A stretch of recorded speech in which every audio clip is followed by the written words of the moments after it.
만약 당신이 30년 전에 죽은 줄 알았던 자식이 살아있다면, 그것도 당신 회사 바로 옆 건물에서 일하고 있다면 어떻게 하시겠습니까? 김동수 회장의 이 한마디에 이지혁의 숨이 멎는 듯 했습니다. AP그룹 인수 계약을 앞두고 마주한 회장실, 거대한 유리창 너머로 보이는 서울 야경이 갑자기 낯설게 느껴졌더라고요. 회장은 묵직한 가죽 봉투를 천천히 밀어냈는데요. 이건 단순한 거래가 아니네. 자네가 내 평생의 원한을 풀어준다면 AP는 자네 것이야. 그 순간 지혁은 직감했습니다.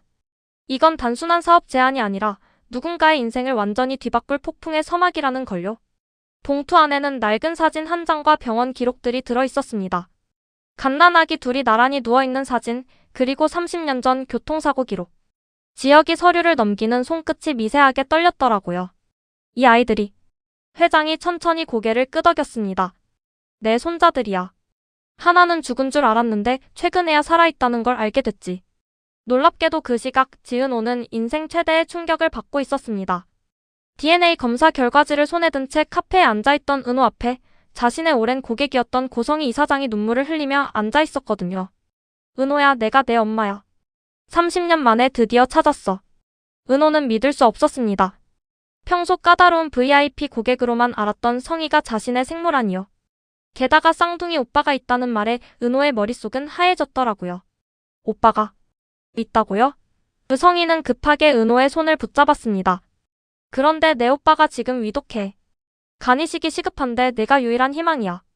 지혁은 그날 밤 잠을 이룰 수 없었습니다. 회장이 준 임무는 명확했거든요. 고성이라는 여자를 찾아내고 그녀가 숨기고 있는 진실을 밝혀내는 것. 그런데 놀랍게도 은호가 파티장에서 털어놓은 이야기가 정확히 맞아떨어졌습니다. 선배, 제가 생모를 찾았어요. 그것도 제 고객이었던 분이. 은호의 목소리에는 혼란스러움이 가득했더라고요. 지혁은 순간적으로 모든 퍼즐이 맞춰지는 걸 느꼈습니다. 은호가 바로 회장이 찾던 그 아이였던 거예요. 하지만 지혁은 섣불리 움직이지 않았습니다. 먼저 성희의 과거를 파헤치기 시작했거든요. 사설 탐정을 고용하고 병원 관계자들을 만나면서 충격적인 사실들이 하나둘 드러났습니다. 성희의 남편이 죽은 날 그녀가 거액의 보험금을 받았다는 것. 그리고 쌍둥이 중 딸만 보육원에 버리고 아들과 함께 사라졌다는 것까지요. 은호는 그 사이 극심한 내적 갈등에 시달렸습니다. 엄마, 정말 저를 30년 동안 찾으셨다는 거예요? 그 성희는 매번 눈물로 답했더라고요. 매일매일이 지옥이었어. 너를 놓아버린 그날부터. 하지만 이상하게도 성희는 은호가 오빠를 만나고 싶다고 하면 늘 핑계를 댔습니다. 지금은 너무 위중해서. 수술 후에 만나자. 운명의 장난처럼 지혁의 아버지 이상철이 갑자기 회사를 찾아왔습니다. 아들아, 네가 큰일을 하고 있다는 소문이 자자하더구나. 평생 전기기술자로 살아온 아버지의 거친 손이 지혁의 어깨를 두드렸더라고요. 둘의 관계는 늘 서먹했지만 그날따라 아버지의 눈빛에는 걱정이 가득했습니다.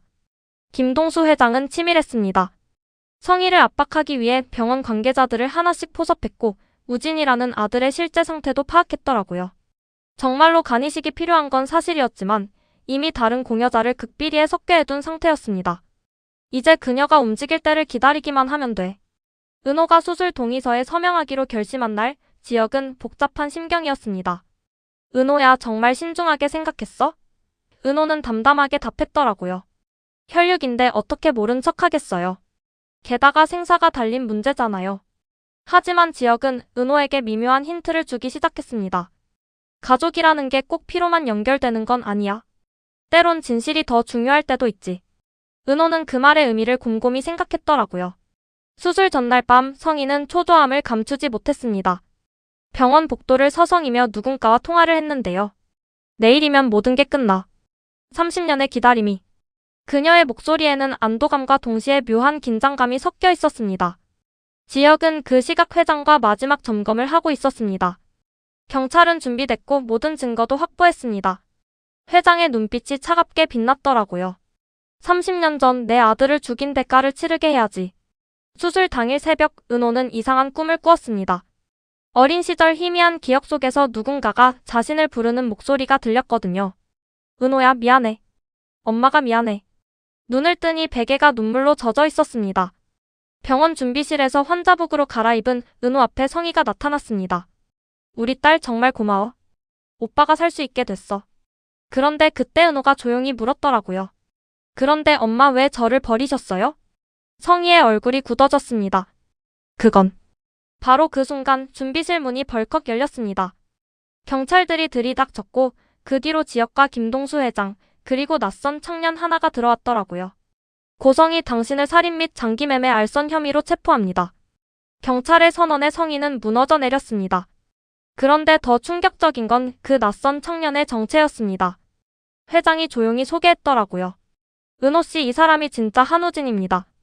당신의 쌍둥이 오빠요. 은호는 믿을 수 없다는 표정으로 두 사람을 번갈아 봤습니다. 우진이 떨리는 목소리로 말했더라고요. 은호야, 나도 어제서야 진실을 알았어. 그동안 엄마라고 믿었던 사람이 우리 아버지를 죽인 살인자였다는 걸. 성희가 절규했습니다. 아니야, 모든 건 사고였어. 하지만 회장이 차갑게 말했더라고요. 브레이크 자국도 없는 사고? 사고 직후 바로 보험금을 청구한 것도? 그리고 딸은 버리고 아들만 데려간 이유는 뭐지?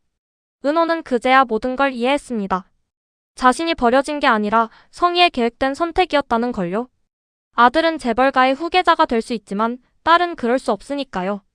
우진이 은호의 손을 잡았습니다. 미안해. 내가 아파서 네가 이런 일에 휘말렸어. 은호는 고개를 저었더라고요. 오빠 잘못이 아니야. 우리는 그저 이용당한 거야. 경찰이 성희를 연행하는 동안 회장이 은호와 우진 앞에 섰습니다. 너희들은 내 손자들이야. 30년 만에 찾은 내 혈육들. 두 사람은 충격의 말을 잊었더라고요. 지혁이 은호에게 다가와 조용히 사과했습니다. 미안해. 처음부터 알고 있었어. 하지만 증거를 확보하려면 이 방법밖에 없었어. 은호는 복잡한 표정을 지었지만 이해한다는 듯 고개를 끄덕였더라고요. 며칠 후 우진의 진짜 간이식 수술이 성공적으로 끝났습니다. 회복실에서 눈을 뜬 우진 옆에는 은호가 있었더라고요. 이제 진짜 가족으로 시작하자. 두 사람의 손이 맞잡혔습니다. 놀라운 반전은 또 있었습니다. 김동수 회장이 이상철을 AP그룹의 기술고문으로 영입한 거예요. 아드님이 훌륭한 분이더군요. 그 아버지도 특별하실 거라 믿습니다. 상철은 생애 처음으로 아들 앞에서 눈물을 보였더라고요. 지혁과 상철은 오랜만에 둘만의 시간을 가졌습니다. 아들아, 자랑스럽다. 짧은 한마디였지만 지혁에게는 그 어떤 상보다 값진 말이었습니다. 부자 간의 오해와 갈등이 녹아내리는 순간이었더라고요. 은호는 새로운 삶을 시작했습니다. 회장의 손녀로서, 우진의 동생으로서, 그리고 무엇보다 자기 자신으로서요. 비록 아픈 진실로 시작된 만남이었지만 이제는 진정한 가족이 되어가고 있었습니다. 성희는 재판을 받게 되었습니다. 30년 전에 죄가 드러나면서 그녀의 삶은 완전히 무너졌더라고요. 우진은 가끔 면회를 갔지만 은호는 아직 그럴 준비가 되지 않았습니다.